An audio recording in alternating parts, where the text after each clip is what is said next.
First and foremost, I give all praise, honor, and glory to Yahweh Ba'ashem Yahushai Ba'ashem Rakakwadash.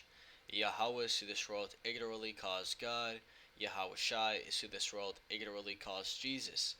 Bahashem means in the name, Rakah means spirit, and Kodash means holy. And that's all in the Paleo Hebrew. Also, to give double honors to the elder bishops and apostles of Great Millstone that taught me this truth. Today's video, I wanted to go into the basics and go into how the Lord is only coming for the elect of the nation of Israel. And first and foremost, the Lord only cares about the Israelites, and second, He's only coming for the remnant, the elect of that nation. So, let's first read here in Romans chapter 9, and verse 1. This is Paul speaking to the Romans, the Israelites in Rome. He says, I say the truth in Hamashiach, I lie not. My conscience also bear me witness in the Holy Ghost, that I have great heaviness and continual sorrow in my heart. For I could wish that myself were accursed from Hamashiach, from my brethren, my kinsmen according to the flesh. Right? And it tells you in verse 4, who are Israelites, to whom pertaineth the adoption, and the glory, and the covenants, and the giving of the law, and the service of God, and the promises, whose are the fathers, and of whom as concerning the flesh Yahushai came, who is over all, God bless forever, Amen. Right, so this right here clearly tells you who this is all towards. Right, the adoption, the glory, the covenant, the giving of the law, the service of God, the promises, and who concerning the flesh the Messiah came for. Right, who did He come for? The Israelites. That's who this is all about. So, it lets you know clearly though in verse 6, not as though the word of God had taken none effect, for they are not all Israel which are of Israel. Right? Just because you're an Israelite, it doesn't mean you're going to make it. Okay? It doesn't mean that the Lord is coming back for you. Okay? Coming back to help you in whatever situation you're in. Nah, He's only coming for the elect, the remnant. Romans chapter 9 and verse 27. Esais, which this is ultimately trying to say Isaiah, but it's in the Greek. It says Isaiah also crieth concerning Israel. Though the number of the children of Israel be as the sand of the sea, a remnant shall be saved. And that's the point, is that when you go into the Israelites, it says that the Israelites are as the sand of the sea. You can't count how many Israelites there are out there, right? Because we've been scattered throughout the entire world, right? But through all these Israelites, a remnant is going to be saved, right? And when you go into Zechariah chapter 13, it gives you a definite, answer of how many Israelites are going to be saved. Okay, the number of the remnant. So this is Zechariah chapter 13 and verse 7. It says, Awake, O sword, against my shepherd, and against the man that is my fellow, saith the Lord of hosts. Smite the shepherd, and the sheep shall be scattered, and I will turn mine hand upon the little ones. Right, and the sheep being scattered goes into the Israelites being scattered. Right, but ultimately He's going to turn His hand upon the little ones. Right, He's going to come back and save. It says, And it shall come to pass that in all the land, saith Yahweh, 2 parts therein shall be cut off and die, but the third shall be left therein. Right, so out of what it's saying is 2 parts of the nation of Israel are going to be cut off and die, are going to be destroyed. 2/3 of every single Israelite out there is going to die. Okay, but the third shall be left therein. 1/3 of the nation of Israel is going to be saved. And that's the remnant that we read in Romans the 9th chapter. It says, And I will bring the third part through the fire, and will refine them as silver is refined, and will try them as gold is tried. They shall call on my name, and I will hear them. I will say, It is my people, and they shall say, Yahweh is my power. Right, and that's what the elect are currently going through right now, is the fire. Okay, is that refinement process, which is going through trials and tribulations in this life. Right, things not going your way. Okay, things popping up that you think are inconvenient. Right, but ultimately all of that is to bring out a better character out of you and make you into a better person, right? Better man or better woman. So only the third part is going to go through that, right? And that's who the Lord is coming back for.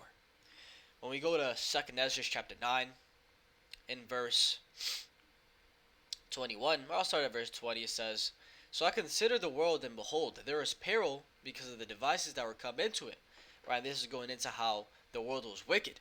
Right now, the Edomites are in power, as it says in Job chapter 9 and verse 24. The earth is given into the hand of the wicked. Right? And they brought all types of wicked devices that have plunged this earth into a dark state. So I considered the world, and behold, there was peril because of the devices that were come into it. And I saw, and spared it greatly, and have kept me a grape of the cluster, a plant of a great people. Right? And the grape of the cluster, right? The plants of a great people, the cluster is going into the nation of Israel. The great people is going into the nation of Israel. Right? But who has he kept? A grape of the cluster. Okay, a certain portion of Israelites has he kept. A plant of a great people. A certain plant, okay, has he kept.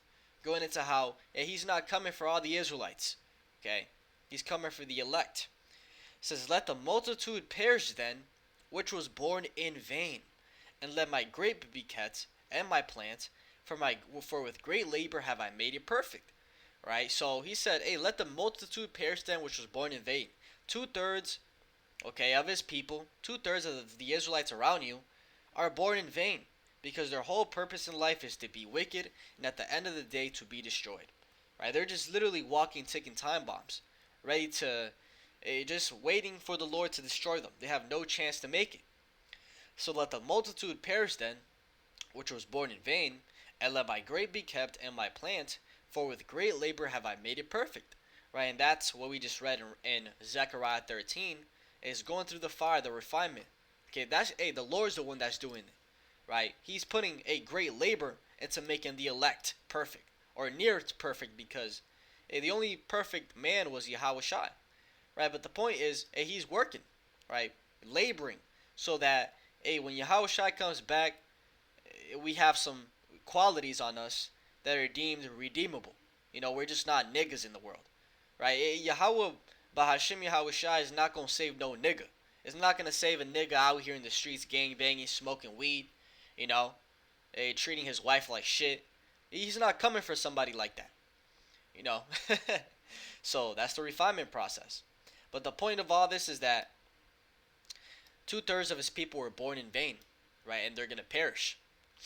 So let's get this into Romans chapter 11 and verse 5. It says, "Even so then, at this present time also there is a remnant according to the election of grace. And if by grace, then is it no more of works? Otherwise grace is no more grace. But if it be of works, then is it no more grace? Otherwise work is no more work." Right? And that goes into how the fact that you have this truth, that you're being righteous, okay, it's not something that you made happen. Okay, it was just because the Most High wanted to it be that way. He had a grace on you. So, that's why you gotta appreciate this gift and hold on to it dearly, because not everybody has this opportunity, right? 2/3 of his people don't have this opportunity. And when you go into the men teaching, out of the 1/3 of his people, which is millions upon millions, he chose 144,000. So that's a very special opportunity. Verse 7, "What then? Israel hath not obtained that which he seeketh for, but the election hath obtained it, and the rest were blinded." Right? And what is Israel seeking for? The Israelites today are seeking for the truth. Okay, so-called Latinos, Negroes, and Native Americans as a collective, they're seeking for the truth. That's why you see them in all these types of religions. You see them in the Roman Catholic Church. You see them in the Baptist, the Methodist, the Trinitarian Church. You see them going towards Islam. You see them going towards, Buddha. All these false gods. Why is that? Because they're seeking for the truth. Okay, right now they are lost. And that's what Yahushua said to the disciples in Matthew chapter 10 and verse 5. Okay, he said, "Go rather to the lost sheep of the house of Israel." Right? Go to the lost sheep. His people are lost. Our people are lost. And they're seeking for the truth. Right? But, until Yahweh Ba'Shem Yahushua taps you on your head and awakens you, you're going to keep on being lost. It says, But the election hath obtained it, and the rest were blinded. Right? And that's the point. Is what did they obtain? The elect obtained the truth, the understanding, the wisdom, the fact that we are living in prophecy. But the rest of the Israelites, they were blinded. 2/3, they were blinded. Okay, they're not meant to get it. No matter how perfectly you break down the scriptures, they're not going to understand. They're not going to repent. It says, according as it is written, God hath given them the spirit of slumber, eyes that they should not see, and ears that they should not hear unto this day. Right? So the Most High, Yahweh, made them that way. Right? This goes against the doctrine that they teach in the church, that the Most High loves everybody. Hey, if he loved everybody, he would have everybody understanding. Right? Everybody would be his chosen people. Right? But, hey, let's read what it says about that. In 2nd Ezra, chapter 9, towards the end, we have it right here actually. 2nd Ezra, was it 9? Let's search it up.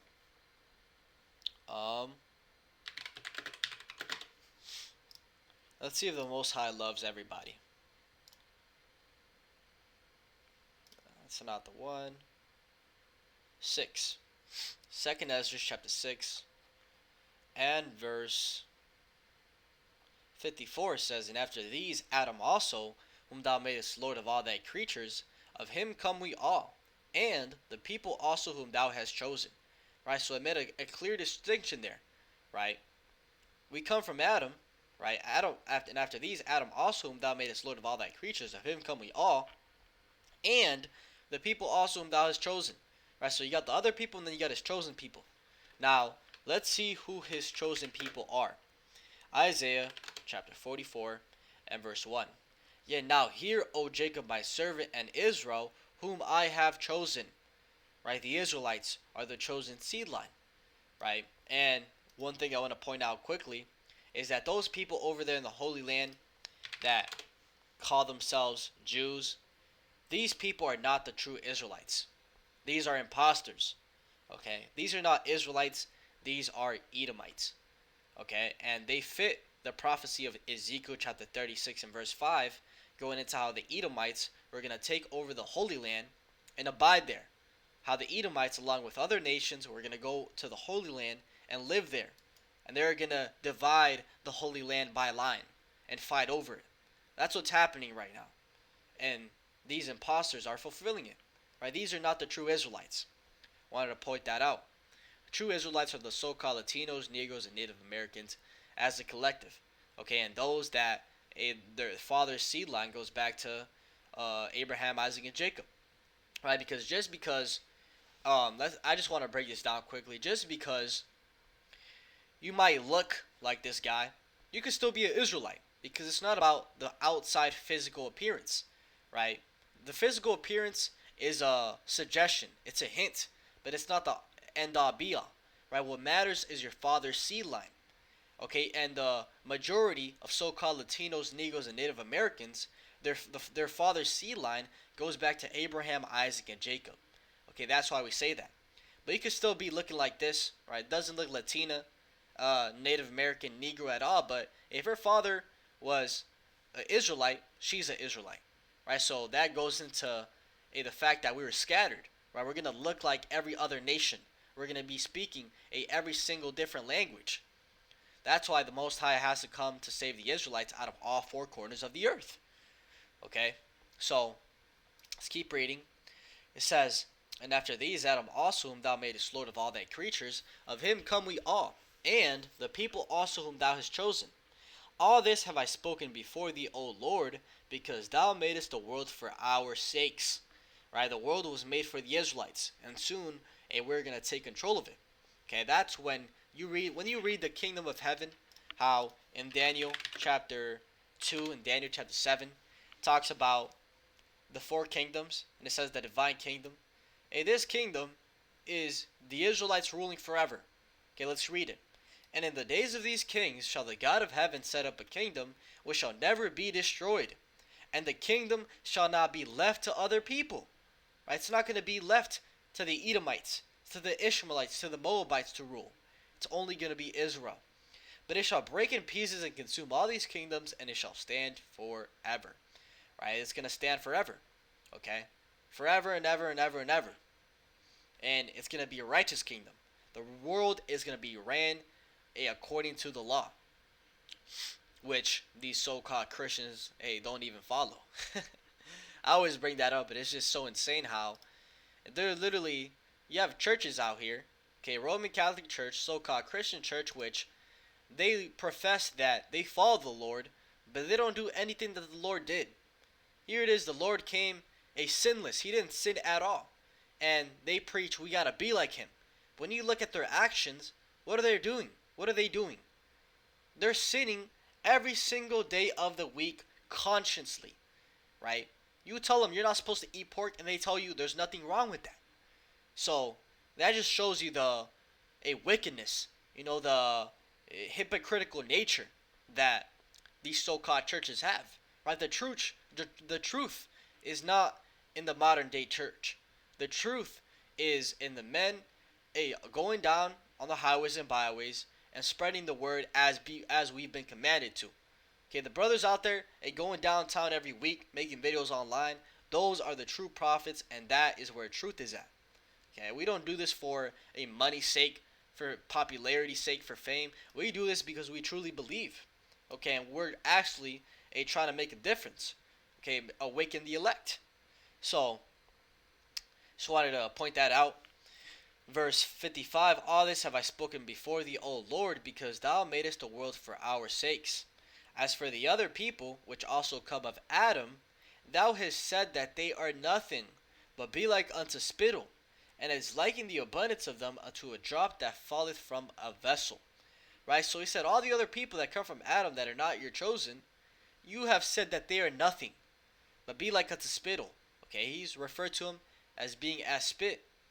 It says, and as likened the abundance of them unto a drop that falleth from a vessel. Right? So the importance to the Most High is like a drop that falls from a vessel. Okay, a drop falling into a bucket full of water. Right? Insignificant.